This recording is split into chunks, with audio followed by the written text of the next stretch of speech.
I was offered this game through my curator page, which was exciting for me since it felt like someone actually wanted my opinion instead of me shoving it in people's faces regardless for once. This game does have adult content, fair warning. There are a couple of games with things in them that children should absolutely avoid. The majority of games are fairly innocent, but yeah, there are a few in there that just catch you off guard.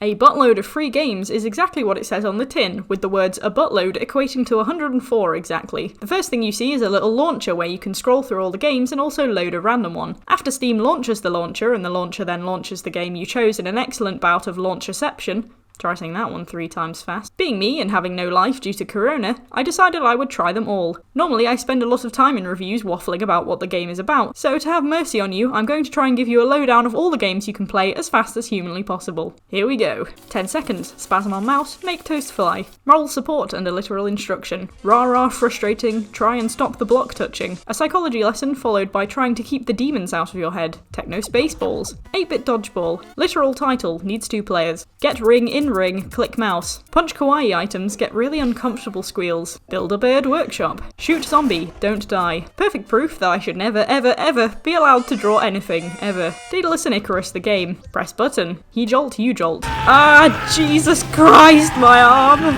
Don't let woman catch you looking at her 10-second toaster with pigs. Ha ha, I cannot show this on YouTube. No crabs today, thank you. Chrome T-Rex game, but much more boring because there's nothing in the desert. Kill your friends and become Satan. I'm not really sure. Watch while Satan kills your friends? Kill Elijah Simulator. Sounds good, doesn't work. The earth is destroyed. Shine bright, don't die, run from your demons. Can only be played through your phone, what? Procrastinate discreetly and shake hands like a true human being. Internet Artist Simulator, complete with furry and smut requests. Interdimensional Elevator. I couldn't load this one. Try and get someone to like you as you fall down a pit. Of course I couldn't do that because I don't have feelings. Death by teacups. Watch Angry Man scream at Apple. Ah! Shoot the ghost to save your totem pole. Save the fish, except there were no controls, so what are you gonna do? Like the people who like you, run from the ones that don't. Same as before, except from a gamer's perspective and there are no enemies because no one loves you. Cover that air. Shut, shut, shut, shut, shut. Yellow Nana good, green Nana bad. A game of chance that you probably need to keep track of your scores on. Hit ghost, then hit ghost again when you can't see it. This thing? Ah! Perfect coronavirus advice. Smack an egg around. What a cracking joke. Click to make man play piano. Scream at turtle. Hungry hungry frog. Beat up knights and stuff them in a sack. Defend yourself from your Twitch channel. Antivirus software simulator. Another episode of Press letters and don't fall. Return a 2D anime aliens love. Bad touch, bad touch. Bloodletting gets the devil out of your body. I don't know. Grab parachutes. Plunger wars. Haiku wars. Why did my parents get divorced? Horse on back jousting. The old switcheroo.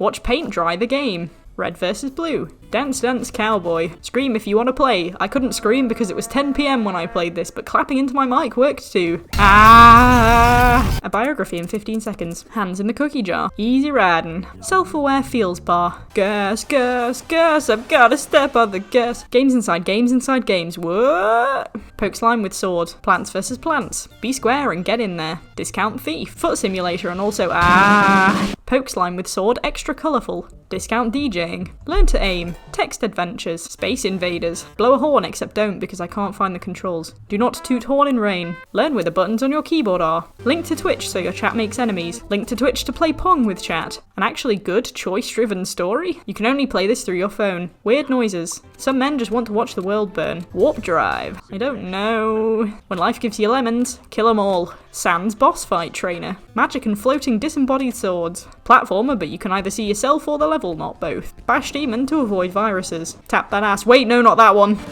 See kids, that's why you shouldn't like anime.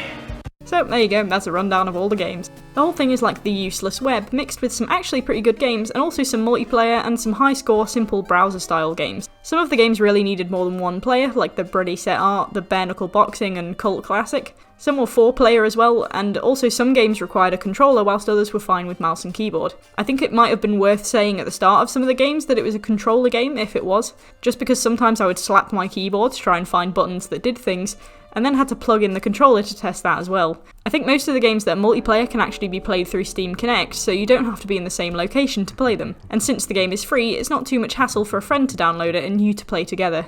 That's pretty good because it avoids some of the games in the collection being useless to you, because it's alright having a multiplayer option, but let's face it, we're all social recluses and never have another human being in our homes. Some of the game windows, like 10-second toaster, were the wrong shape and also did not fit on the screen, which was a little annoying. Most of the other games were normal full screen, same aspects, so I'm not sure why some were either in windowed mode or just in weird proportions. I think the reason the control changes and some of the styles seem quite dissonant is that it seems like a lot of these games have been made as part of like community practice sort of thing. So you have like a weekly game you produce, and obviously each time you mix it up for a bit of experience and to change things.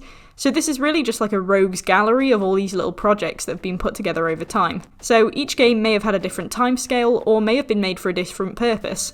Some had up to 6 contributors, whilst others were made by one person on their own, which means I can't use some of my standard methods to review this as a whole. I can comment on how it feels functioning together.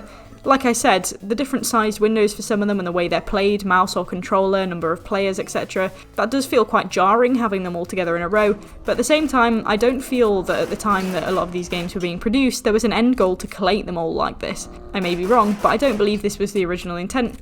It may have just been an idea that popped up as they went along, so my criticism of smoothness between them is nullified since it was never intended to be there in the first place, or that's the assumption I'm going off. As mentioned though, some of the games were actually quite good, especially in the function. I like what was done in the integral ecology one. It was kind of educational, and then they made a game out of the educational aspect of it, which was actually a really good idea. Firewall was a really good one. I liked the idea of the 5 views all having different enemies in them, so you had to flip back and forth between the modes to make sure that the enemies hadn't snuck up on you whilst you weren't looking. You Can't See Everything at Once took a similar idea and applied it to a platformer. The acting in Ben vs Anime was pretty funny. I mean, props to them for managing to keep semi-straight faces through it. You could clearly see they wanted to laugh. But I quite liked seeing that. It was just funny, and it was clear that these guys had some fun making these games. I had a full-on workout playing button presser as well. I had to pull out my fast pressing technique, which basically involved me vibrating my arm as fast as humanly possible for ages. I also like the idea of the Twitch connectable games. They weren't much use to me, but with someone with a good Twitch following, I can imagine it would be a nice interaction to be able to get your followers to play the game with you from just the chat. I like the fact all the games have relevant names that are either literal or a twist on words, particularly in the case of Come Together, which I'm really upset I didn't see coming before I clicked on it, and oh my god, that was not what I was expecting to see.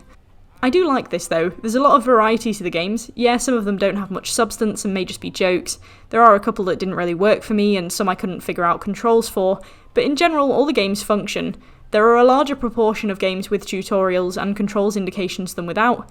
There's good humour and effort put in through the games, and I particularly like the way they're titled.